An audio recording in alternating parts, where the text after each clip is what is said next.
Man, there's nothing like having a super in your arsenal that lays waste to any opponent.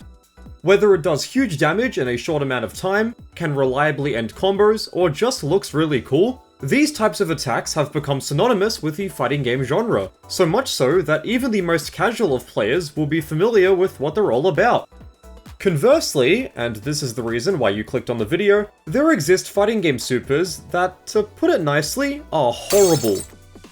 Yeah, we're gonna be discussing a great deal of bottom of the barrel, worthless, terrible, would never let my daughter marry him kind of super attacks. By the way, when I use these kinds of descriptors to describe a move, I'm talking solely from a gameplay perspective.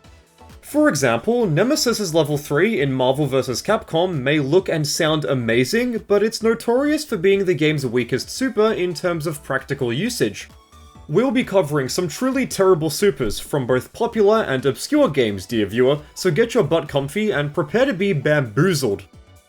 To start things off properly, I've decided to highlight one of the more famous, or should I say infamous, supers in Street Fighter history.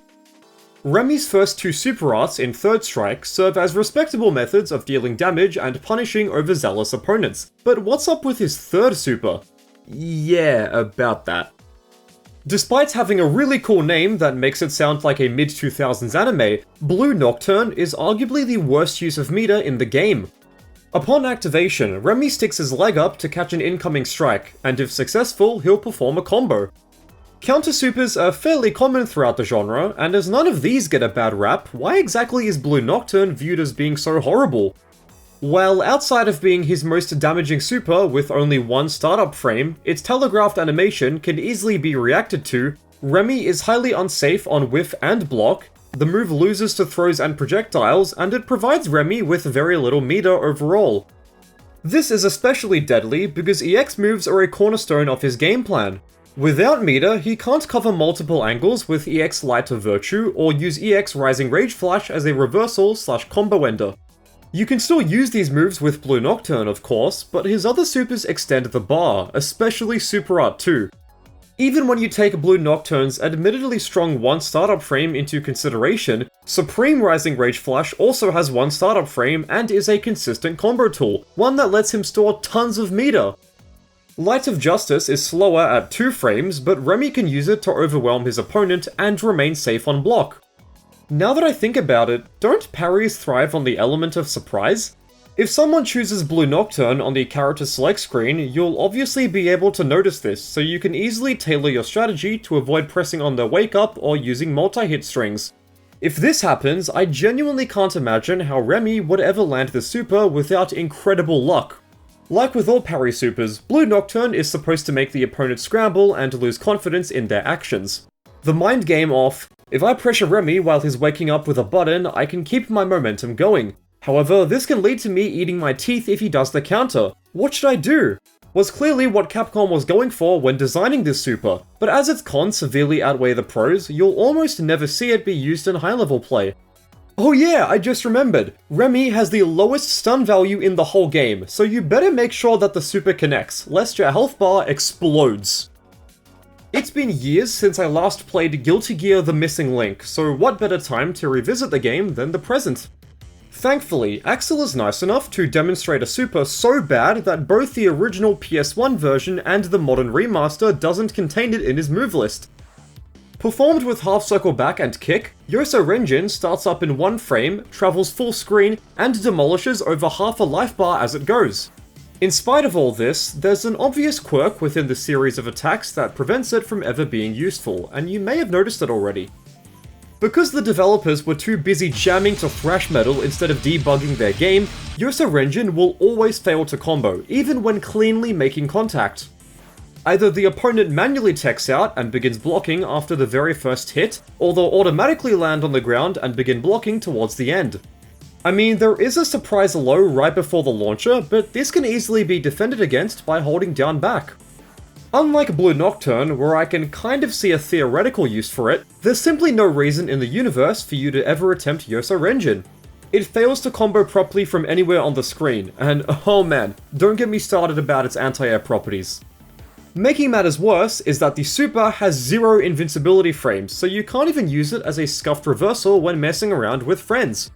Let me tell you, I nearly drove myself crazy trying to figure out a legitimate application for Axel's hidden super, but I just couldn't come up with anything good. At this point, you might be wondering about his other super, the one that is listed in the command list. To drive the knife between his ribs even deeper, this too drops on hit. After testing Axel out in Missing Link's training mode and researching his moves online, I've come to the realization that he's probably unfinished. Come on, he has to be.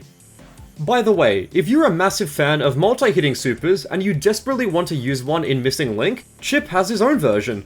Not only is it leagues more reliable than Axel's offering, but the ninja himself is arguably the best character in the game. At the end of the day, poor Axel was done really dirty by Arc System Works, although he was improved in later Guilty Gear titles. Thanks to a small development team being forced to rush like there's no tomorrow, Daraku Tenshi: The Fallen Angels was never released in a way that artistically satisfied its creators. Similar to Missing Link's Axel, Roche was a partial victim of incompleteness, containing arguably the worst move in the game. 10,000 Fang Divide is a slow yet damaging unblockable neck snap that catches enemies from around half screen. It has a sick animation, and doesn't take too long, which is nice, but there's almost nothing viable here. Firstly, the super has over 100 startup frames when you take the pre- and post-super flash animations into account. It will always fail to grab close-range enemies, it has very limited combo potential, and the frame data on a successful hit is usually skewed against Roche. Harry and Haiji are kind enough to leave him at +5, with every other fighter resulting in at least a -2. Yuri-Ran is the worst offender, as Roche is now -10. If you try to use 10,000 Fang Divide as a ghetto knockdown setup, the enemy will not only have automatically recovered by the time Roche kicks into gear, but its massive dead zone will act as a barrier. Plus, they can always press both punches to dodge roll out of the way. Making things even worse for our pog-face buddy is that his other super, Insect Children's Lift, is better in literally every other aspect you can imagine.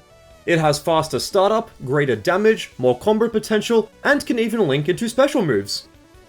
This super tends to whiff against crouching opponents, but hey, that's a risk I'm willing to take when the alternative is this horrible. Perhaps the most interesting quirk of the super is how counterintuitive it is to Roche's rushdown focus strategy. He's a beast at forcing the enemy into a blender of high-low and left-right mix-ups, so I don't know why you would ever intentionally kill your momentum to initiate 10,000 Fang Divide. Because Max Mode provides characters with damage and frame data improvements, it would make far more sense to capitalize on these buffs for as long as possible before executing a super. If Daraku Tenshi had more development time, I'm sure Roche would have had a stronger secondary super, but that's sadly not the world we live in. Even though NRS games rarely pop up on my channel, I've always had a soft spot for Mortal Kombat 9, as it was so much fun going through story mode as a kid. Its inclusion may seem like an odd choice on my part for the video, but as its iconic X-ray mechanic is a series of cinematic attacks locked behind meter usage, I feel confident in referring to these as supers. After scouring through the old Test Your Might forums to uncover who in MK9 has the worst X-ray, almost all of its users agreed upon Cabal, which is quite ironic considering that he's pretty much the best fighter ever. With full resources, he'll run across the screen in the blink of an eye, dealing 34% damage in the process. At first glance, the move doesn't look bad at all, but if you've ever tried to utilize it in a live match, you'll quickly discover just how bad it is. Putting its projectile punishment capabilities aside, the frame data is atrocious. There are 23 startup frames from close range, 31 frames from full screen, and 29 recovery frames on block. Look how goofy he looks. Also, if you find yourself far away from the enemy, you should zone with repeated gas blasts instead of risking the X-ray. Within the confines of a combo, the game's scaling kicks in hard when the move is triggered, making it almost useless as an ender. Whether he's mid-screen or in the corner, Cabal never has to spend resources to surpass his super's damage output, even with unoptimal combos that I figured out while half asleep before bed. Honestly, I'm unsure of where you would realistically want to use the X-ray, as it fails to work in both offensive and defensive situations. Call me crazy, but with how strong Cabal is in virtually all aspects of his design, I have a sneaking suspicion that the developers gave him a bad super on purpose to try and balance him a little. In addition to having best-in-class screen control, combo tools, block strings, zoning, rushdown, corner carry, and a sick mask that makes him look like the Predator, giving him an S-tier X-ray may have been a bit too much. To make matters worse, all 22 million Australians at the time had to wait years before we could even use the super because our government banned the game. Gee, thanks. Oh yeah, we're in Tatsunoko vs Capcom territory, baby, that's my jam! Long before I decided on a team of Kashan and Ryu, Ippatsuman used to be my point character, as I thought his air combo routes into a super were satisfying as heck. His other level 1 super, with the baseball bat, is super cool too, and although you may assume his genre-bending level 3 would take the cake, it's far from being amazing. After expending all of his energy to transform into Gyakuten-O, which I probably mispronounced, sorry Japan, each of its limbs are assigned to individual buttons, allowing you to control specific angles at will. Hell, you can even perform an infinite by repeatedly pressing light and medium. The cherry on top of the sundae is that Ippatsuman is completely invincible during the entire super, making it a fantastic way to win via time over should you have a life lead. Other than these positive qualities, any opponent with at least a little bit of experience can easily avoid all 7 of the robot's attacks. The first 2 are standard swipes that can be defended against normally, with Mega Crashes serving as a consistent way to escape the infinite. Crouching Light and Medium look like overheads, but if you remember that they hit low, their knowledge check will never work. Up and Light Punch is an unblockable that loses to neutral jumps. Up and Medium Punch is the same, but loses to doing nothing. Seriously, if you don't do anything, Ippatsuman's sword will never connect. And his Heavy is a full screen unblockable that does colossal damage. The only problem is that it has over 500 startup frames. If you're unfamiliar with the matchup, reacting to his sudden animations can be a bit tricky, but you should remember that jumping beats out all but one of his moves. Whenever you see this movement on the right side of the screen, stay grounded. For everything else, jump. Additionally, the robot himself isn't on screen for a fixed amount of time. The more meter you have when you activate the super, the longer he'll remain on the battlefield, adding some instability to Ippatsuman's strategy. The bottom line is that outside of the aforementioned timer scam victories, Gyakuten-O is more or less a gimmick super.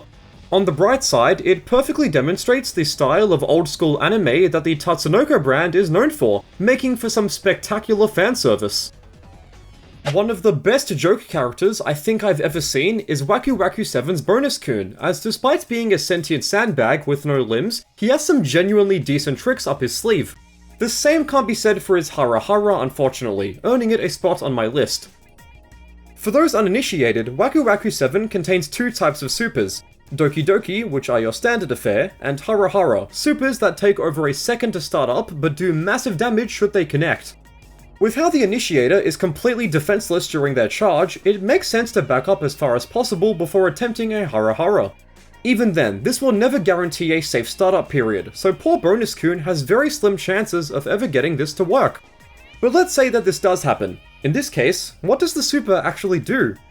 Well, it homes in on the opponent's position for big damage, forces them into proximity block if they try to move backwards, and is completely unblockable. At first, I thought a homing unblockable that melts roughly 50% of a life bar would be really strong, but the more I played around with it in training mode, the cracks in Bonus-kun's armor became more apparent than ever. One of the first things I realized was that you can simply avoid its flight path from anywhere on the screen. And I mean anywhere, as cornered characters can simply walk forward to influence the super's trajectory and back jump. This is so easy that even babies can do it, let alone someone with developed cognitive skills. Secondly, the Harahhara knocks Bonus-kun over on a whiff or successful hit. Thankfully, he recovers faster than his enemy, but as he literally has 0 low attacks and can't grab, the enemy can block on their wake up with no issues. Hilariously, all of Bonus-kun's other metered tools are infinitely stronger than the Harahhara. EX Tatsu is a 3-frame overhead, EX DP is a 2-frame reversal, EX Fireball's final active frames are unblockable, and his Doki Doki is air unblockable. If you're actively trying to win the match and aren't strictly playing for fun, please steer clear of Bonus-kun's Harahhara. On the other hand, and this is where the fun part of my brain starts to kick in, if you're the type of player who loves to intentionally use bad moves to troll your opponent, I can't recommend the Harahhara enough. Managing to cave in your opponent's skull with the sandbag of justice never gets old, but you would have to be crazy to go for this in a real match. You know, as someone whose mind isn't a wormhole for King of Fighters information, I struggled to find a serious candidate for the video. That is, until I stumbled across Orochi Shermie in the King of Fighters 2002 Ultimate match, as she has one of the most confusing supers I think I've ever seen. When down to her last breath, Shermie can execute Unmei no Ya, a devastating strike of lightning that cleanly shaves off half of the opponent's life bar. Depending on the button you press, the initial energy ball, which is unblockable by the way, can summon in one of 4 spots. Using the super to catch trigger-happy enemies from full screen or as Oki to bully inexperienced opponents would be evil yet reliable strategies, right? If only. For reasons that I assume involve alcohol-induced fits of Japanese laughter, there's a 50% chance of Shermie's lightning striking herself, dealing full damage in the process. This is already terrible, but you have to remember that Unmei no Ya is a hidden super desperation move, meaning that her life bar has to be in the red for it to be used. In other words, if our fashionista friend loses what's essentially a coin flip, she instantly dies. To rain on the KOF parade even harder, the super's 24 startup frames makes it impossible to ever function as a combo tool. Other HSDMs serve as combo enders, anti-airs, command grabs, full-screen lows, etc., with Shermie receiving the short end of the stick. Unlike Bonus-kun, or the character we'll be covering next, stay tuned, I don't think the developers intended for Orochi Shermie to be a joke fighter, so maybe there's a legitimate reason as to why the super tends to fail? If there are any diehard KOF lore experts watching, please let me know in the comments, as I would love to understand why this super was designed this way. Now that I've mentioned Bonus-kun, he and Shermie share an ocean's worth of supers that, while weaker on paper, provide players with greater advantages, the most important of which being consistent damage. Using normals and specials to begin combos that route into her other supers are far stronger ways of gaining ground, and that's not even mentioning max mode. For what it's worth, watching Orochi Shermie go to all that effort of summoning lightning powers from the heavens above only for her move to completely backfire is beautiful, but in the interest of making her a stronger character, it would have been better had the super always damaged the enemy. Okay, if I want to close out the video with a bang, I need to find the fighting game equivalent of a whimper, with my original idea involving Dan Hibiki's Raging Demon from Pocket Fighter. In addition to having poor range by moving him backwards, its damage is shockingly low. You mean to tell me that this costs 3 bars of meter? However, after having a light bulb moment while banging my head against my desk, I remembered that his Marvel vs. Capcom 2 Raging Demon, Otoko Michi, is far worse. This is a high damage level 3 that can catch players who are asleep at the wheel, but the downside is that it reduces Dan's health bar to a pixel. Yes, a pixel. It doesn't matter if you have the sickest route in the world, failing to kill a character with a demon will force Dan into a major life deficit.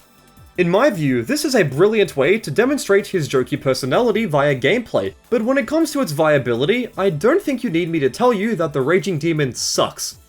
But that's assuming you can connect with it in the first place, which, thanks to Marvel's abundance of characters who thrive in the air, isn't likely.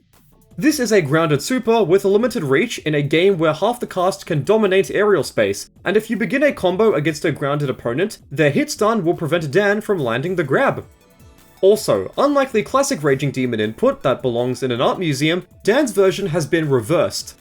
This makes it harder to quickly execute on certain button layouts, as well as messing with the muscle memory of those who have the original motion burned into their brains. Finally, even if the move does do 100 damage, it simply isn't worth the required meter. All of Marvel 2's fighters are better off saving their resources for any other application of meter you can imagine. His other supers aren't mind-blowing, but they can at least serve as consistent combo enders and extensions, all for the low price of 1 bar. With all of that being said, I urge you to attempt the Raging Demon whenever you can. Part of playing Dan, in any game really, means embracing your inner troll, doing whatever you can to make the opponent second guess every one of their life decisions. Although there's only like a 1% chance of the super ever working, you'll never know unless you try. If there's anything you should take away from this TED Talk, it's that breaking down the why and how behind these supers can often reveal greater details that a cursory observation may have missed. Don't get me wrong, I've had a great time poking fun at the more head-scratching types of attacks, but in addition to providing a solid 5 minutes of laughter, they can make us appreciate the good supers even more. It's like how old Chinese philosophers thought of yin-yang after misremembering the names of Street Fighter's twins. You can't appreciate the light without first being exposed to the dark. In other words, you need Blue Nocturn in order to truly cherish Shippuden. Pseudo-intellectualism aside, if there are any supers you feel I may have missed, please let me know in the comments, as I would love to know what other kinds of depravity exist within the genre. Okay, if you made it all the way to the end of the video, thank you so much for watching. I appreciate you and your time, and I hope you had fun. Take care, and I'll see you in the next one.